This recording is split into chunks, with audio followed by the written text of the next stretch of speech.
A little over 20 years ago, Nicolas Cage was in a rather corny, somewhat trite movie called The Family Man. Cage played a young businessman who was extremely successful. He was a financier, a Wall Street player, and he had the salary to prove it.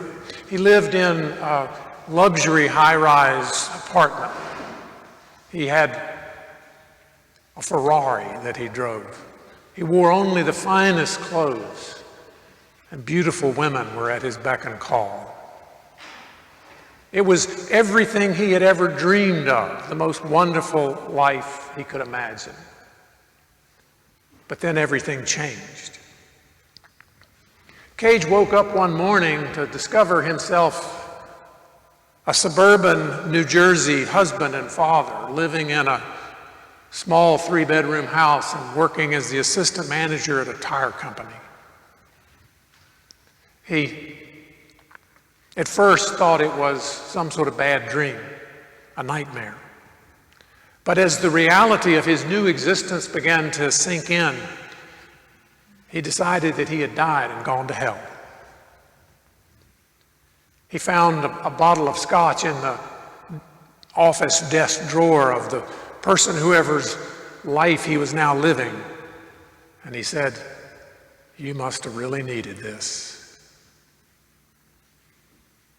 He was so sure that he wanted that old life back. He began to work for it. He began to try and lay the groundwork for him to get back to being a Wall Street player.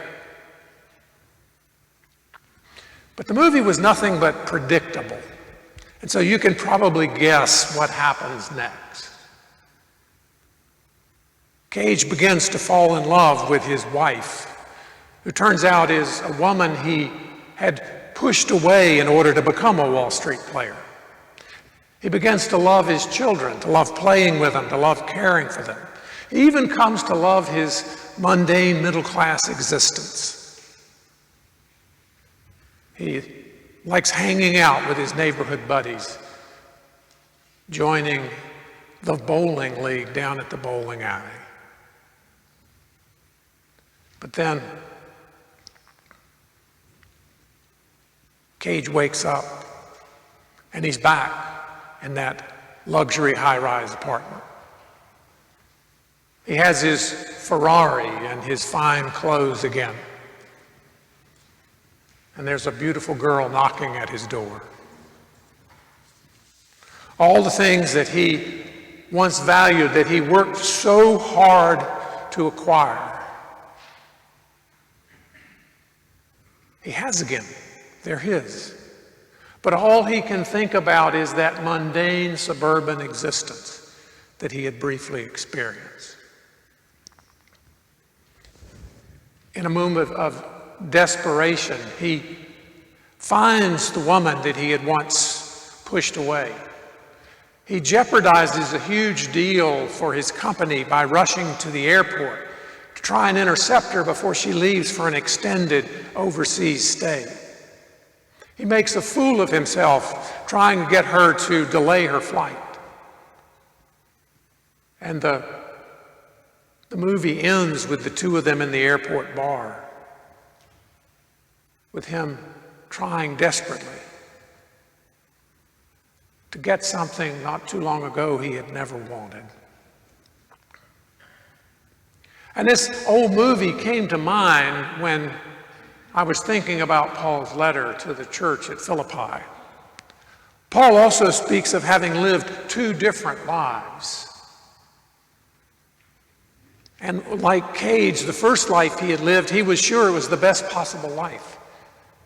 He was from the right ethnic group. He was from the right family.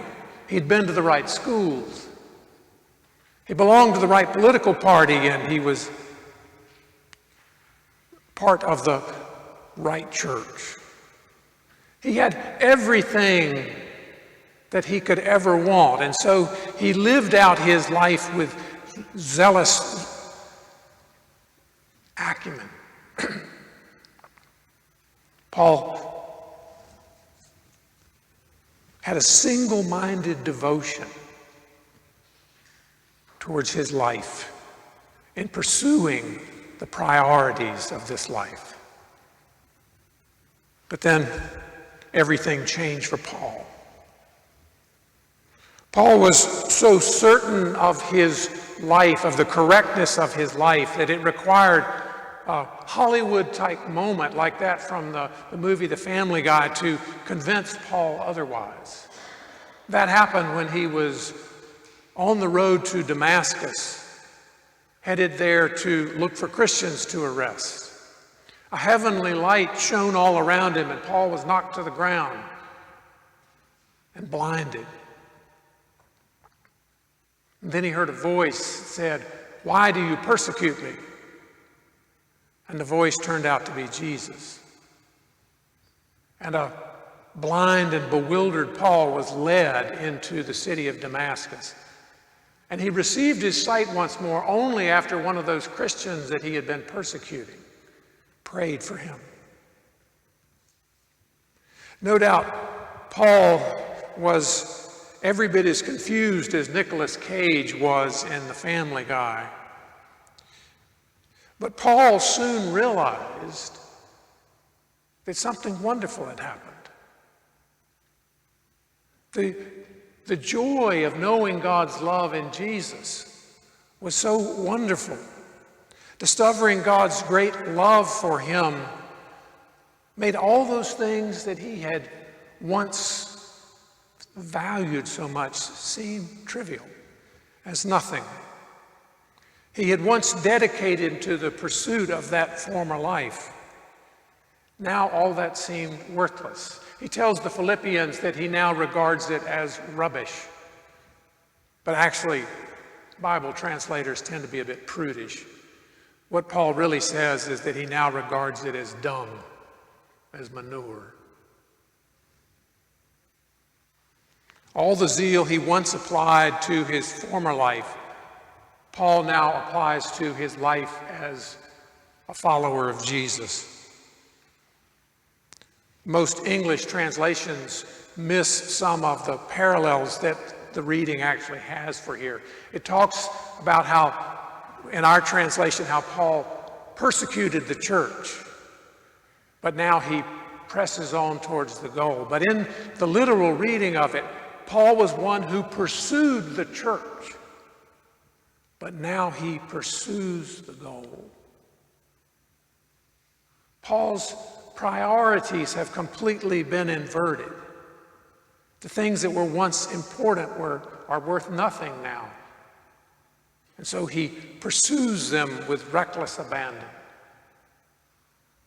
His pursuits have been completely reprioritized. Now, it seems to me that one of the main purposes of Christian proclamation is to help people make a move like Paul did, to move from an old life to something new, from something that once seemed worthwhile to something that seems much more worthwhile. A life whose priorities grow out of knowing God's love in Christ. A new life that makes all the stuff we once valued seem like manure, worthless. But a problem arises as we seek to make this Christian proclamation. Very often, when preachers are trying to help people make this move, they try to convince people of the fallacy of their current life. Preachers, myself included, rail against the values of the culture, the anxious life that seeks reassurance in things, possessions, power, control, consumerism. We try to convince people that they need to change. But more often than not, such efforts are doomed to failure. And here, Nicolas Cage and Paul are instructive.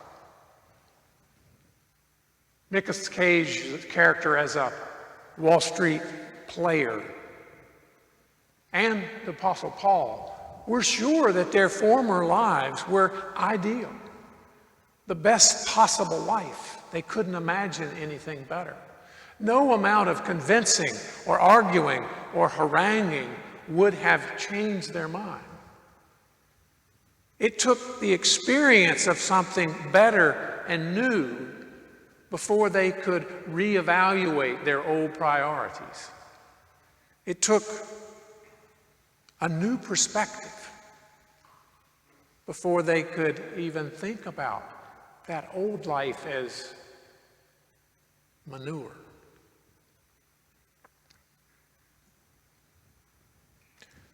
Unfortunately, religious experiences like Paul's are quite rare. God is typically much more subtle. God is much more likely to give a nudge than to slap you upside the head like he did Paul. That nudge may be a sense that something is missing, even though you've acquired many of the things the culture says you need to be happy. That nudge may be a sense of unease or hunger that you can't quite explain. It might be the vague feeling that the promises of consumerism aren't all they're cracked up to be. It may be something else altogether. If you have an experience like Paul's, good for you. But if that's not you, pay attention to those nudges. They may be God trying to speak to you. They may be God inviting you, encouraging you to take what is often called a leap of faith. They may be God inviting you to discover whether or not the way of Jesus is actually a better way. But be forewarned. If you fully take up the way of Jesus, it may well turn your life upside down. Because the way of Jesus will give you a whole new set of priorities that will make you wonder why those old priorities were ever so important. All praise and glory to the God who comes to us in Jesus to show us the shape of true and good and abundant human life. Thanks be to God.